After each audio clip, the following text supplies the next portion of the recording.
कि यसो सैनी पूरे मामले में मुकदमा पंजीकृत करें।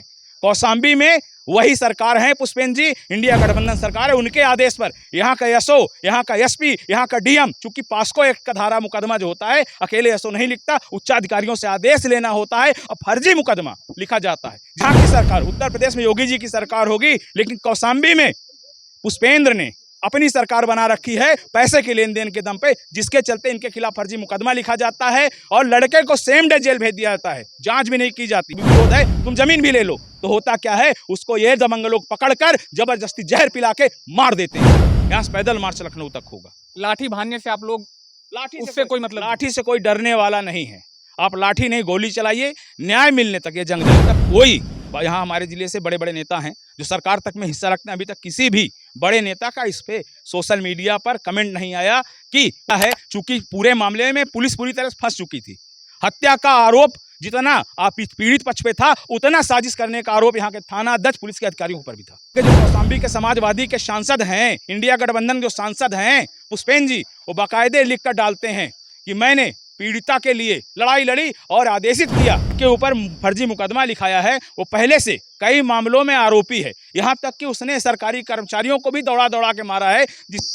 मेरी मौजूदगी कौशाम्बी जनपद में है। ये वही कौशाम्बी जनपद है जो उत्तर प्रदेश के डिप्टी सीएम केशव प्रसाद मौर्य का गृह जनपद है। वहाँ पे बड़ी घटना होती है लोहदा ग्राम में। उसके बाद प्रशासन पीड़ित परिवार के ऊपर ही मुकदमा दर्ज कर देता है, और तो और जिस तरह से बर्बरतापूर्वक NH2 में उनके साथ मारपीट की गई, उनको फुटबॉल की तरह अगर देखा जाए तो पीटा गया, काफ़ी दुखद ये घटना है। उसके बाद मुकदमा भी कर दिया जाता है, क्योंकि ये जो घटना है ये काफ़ी तूल पकड़ती हुई नज़र आ रही है। मैं लोहदा ग्राम में मौजूद हूँ। आप मेरे पीछे देख सकते हैं कि यहाँ पे सभी समाज के लोग, ज़्यादातर ब्राह्मण समाज के लोग मौजूद हैं, सभी संगठन से आए हैं, कई पार्टियों के सभी लोग यहाँ पे मौजूद हैं। सभी लोग पीड़ित परिवार को आकर के सांत्वना दे रहे हैं। और तो और हमारे साथ बातचीत करने के लिए वेद प्रकाश सत्यार्थी जी हैं, जो कि हिंदूवादी संगठन से जुड़े हुए हैं। और तो और इनसे आइए जानते हैं कि आखिरकार इस घटना के बाद यहाँ की स्थिति क्या है और इसको किस प्रकार से देख रहे हैं। ये स्वागत है आपका हमारे PNI समाचार के चैनल पे। जो यहाँ ये घटना हुई है ये पूरी तरह से अराजकता वाली थी। पुलिस की जो है माफिया के साथ जो संलिप्तता है वो दिखा रही है। ये जो आदमी है जिसने अपनी बेटी को फर्जी तरीके से खड़ा करके इनके ऊपर फर्जी मुकदमा लिखाया है, वो पहले से कई मामलों में आरोपी है। यहाँ तक कि उसने सरकारी कर्मचारियों को भी दौड़ा दौड़ा के मारा है, जिससे वो दिखता है आज़ाद घूम रहा है। पुलिस उसके पक्ष में, जिससे वो दिखता है कि वो दबंग है। वो समाजवादी पार्टी का नेता भी है, लिखा पढ़ी में पदाधिकारी भी है। आज 4 दिन पहले यहाँ के जो कौशाम्बी के समाजवादी के सांसद हैं, इंडिया गठबंधन जो सांसद हैं पुष्पेंद्र जी, वो बाकायदे लिख कर डालते हैं कि मैंने पीड़िता के लिए लड़ाई लड़ी और आदेशित किया कि यसो सैनी पूरे मामले में मुकदमा पंजीकृत करें। कौशाम्बी में वही सरकार है पुष्पेंद्र जी, इंडिया गठबंधन सरकार है, उनके आदेश पर यहाँ का यसो, यहाँ का एसपी, यहाँ का डीएम, चूंकि पास्को एक्ट का धारा मुकदमा जो होता है अकेले यसो नहीं लिखता, उच्चाधिकारियों से आदेश लेना होता है और फर्जी मुकदमा लिखा जाता है, जिससे साबित होता है कि यहाँ के जो अधिकारी हैं, यहाँ के जो नेता हैं, जो सपाई नेता हैं, यहाँ के जो इंडिया गठबंधन वाले हैं, उनका जो है इनसे आंतरिक गठजोड़ है। और यहाँ की सरकार, उत्तर प्रदेश में योगी जी की सरकार होगी, लेकिन कौशाम्बी में पुष्पेंद्र ने अपनी सरकार बना रखी है पैसे के लेन देन के दम पे, जिसके चलते इनके खिलाफ फर्जी मुकदमा लिखा जाता है और लड़के को सेम डे जेल भेज दिया जाता है, जांच भी नहीं की जाती है, गिरफ्तार करके जेल भेज दिया जाता है। और स्थिति यह है कि 4 दिन बाद उसका पिता दर दर ठोकर खाता रहा, न्याय की भीख मांगता रहा, डीएम साहब, एसपी साहब, सारे उच्चाधिकारियों के पास। लेकिन जब न्याय नहीं मिला तो वो पीड़ित के घर गया, वो महिला के घर गया कि मुझे न्याय दे दो, मेरे बच्चे को छोड़ दो, बाकी तुम्हारा मेरा जमीन का विरोध है, तुम जमीन भी ले लो। तो होता क्या है, उसको ये दबंग लोग पकड़कर जबरदस्ती जहर पिला के मार देते हैं। जहर पिलाने के बाद वो पहुंचता है थाने इनसे न्याय मांगने के लिए, लेकिन थानेदार साहब ने उनको अस्पताल तक नहीं भेजा, जिसके चलते उनकी मौत हो गई। मौत के बाद भी न्याय कहाँ मिला उनको?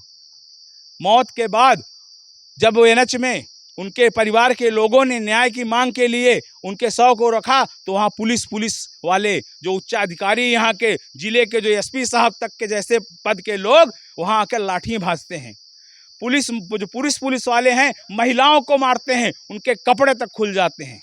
इसलिए मैं कह रहा हूँ यहाँ वहाँ पे एफआईआर भी हुई पीड़ित पक्ष के तरफ से, लगभग 11 लोगों के ऊपर एफआईआर हुई। उसमें ये बताया गया कि एनएच के पास जब NH2 जाम किया गया तो उसमें धारदार लाठी, डंडे और रॉड का भी ये लोग प्रयोग किए, जिसके बाद जो है एफआईआर दर्ज की गई। ऐसा है, चूंकि पूरे मामले में पुलिस पूरी तरह से फंस चुकी थी। हत्या का आरोप जितना पीड़ित पक्ष पे था, उतना साजिश करने का आरोप यहाँ के थाना अध्यक्ष पुलिस के अधिकारियों पर भी था। अपने आप को बचाने के लिए उन्होंने लाठी भांजी और बाद में मुकदमा लिखा कि जो ये प्रदर्शन करने वाले थे इनके हाथ में असलहे थे, सरिया थी, कि कहते हैं लाठी थी, ईंट थी, जबकि लाठी, ईंट, असलहे चलाते वहाँ पुलिस वाले दिखाई दे रहे हैं। अभी मामला यहीं से खत्म नहीं हुआ है। यदि हमारे बच्चे को तत्काल इन लोगों ने छोड़ा नहीं, उसको आज़ाद नहीं किया, इस फर्जी मुकदमे को ख़त्म नहीं किया, और जो ये दोषी हैं, एक एक दोषी को जेल नहीं भेजा, जो आरोपी यशो है, जो यहाँ पुलिस अधिकारी है, उनको बर्खास्त नहीं किया, तो पूरे जिले में प्रदर्शन होगा और प्रशासन की ईंट से ईंट बजाने का काम किया जाएगा। न्याय मिलने तक ये लड़ाई जारी रहेगी, ये जंग जारी रहेगी। क्योंकि जिस प्रकार से पीड़ित के ऊपर मुकदमा भी दर्ज कर दिया गया है, और तो जिस प्रकार से एनएच जाम किया गया न्याय के लिए, न्याय ना मिल करके लाठी भांज दी गई। क्योंकि आप हिंदूवादी संगठन से फॉलो करते हैं और आपका परिचय जिला मंत्री है ना, जिला सह मंत्री है, तो ये उसके बाद भी जिस प्रकार से प्रशासन ने लाठी भांजी है, इसको लेकर क्या कहेंगे? क्योंकि ब्राह्मण तो ज़्यादातर भाजपा का वोटर कहा जाता रहा है, तो ब्राह्मण विवश होता हुआ नजर आ रहा है कौशाम्बी जनपद में। जिले में इतनी बड़ी घटना के बाद भी अभी तक कोई, यहाँ हमारे जिले से बड़े बड़े नेता हैं जो सरकार तक में हिस्सा रखते हैं, अभी तक किसी भी बड़े नेता का इस पे सोशल मीडिया पर कमेंट नहीं आया कि वो पीड़ितों के साथ है, वो अन्याय के खिलाफ है। इसलिए यहाँ पर कौशाम्बी में तो ब्राह्मणों के साथ कोई सरकार साथ में खड़ी नहीं दिखाई दे रही है। क्या लग रहा है आपको कि न्याय हो पाएगा, मिलेगा, या फिर आंदोलन करने से ही मिल पाएगा? जो पुलिस को करना था, जो उसको अपनी पटकथा लिखनी थी, उसने सब कुछ कर दिया है। अब यहाँ पर जंग से ही हमको न्याय मिलेगा और यहाँ पूरा समाज इस लड़ाई के लिए तैयार है। और सोमवार को यह जो है पूरे जिले का जो विभिन्न समाज, सर्व समाज के लोग जिला मुख्यालय में प्रदर्शन करेंगे और न्याय मिलने तक ये लड़ाई जारी रखेंगे। क्योंकि अभी ये मामला तूल पकड़ता हुआ नजर आ रहा है, क्योंकि देखा जाए ये घटना कौशाम्बी नहीं, पूरे देश में ये घटना तूल पकड़ती हुई नजर आ रही है। और इस पीड़ित परिवार को न्याय दिलाने के लिए कहीं न कहीं ये मांग काफ़ी व्यापक स्तर पर उठती हुई नजर आ रही है। यहाँ पे सभी पार्टी के और ज़्यादातर हिंदूवादी संगठन और सवर्ण आर्मी के तरफ से भी यहाँ पे सभी लोग मौजूद हैं। आप देख सकते हैं यहाँ पे जमावड़ा लगा हुआ है। अगर न्याय नहीं मिलता है तो आंदोलन की भी तैयारी है।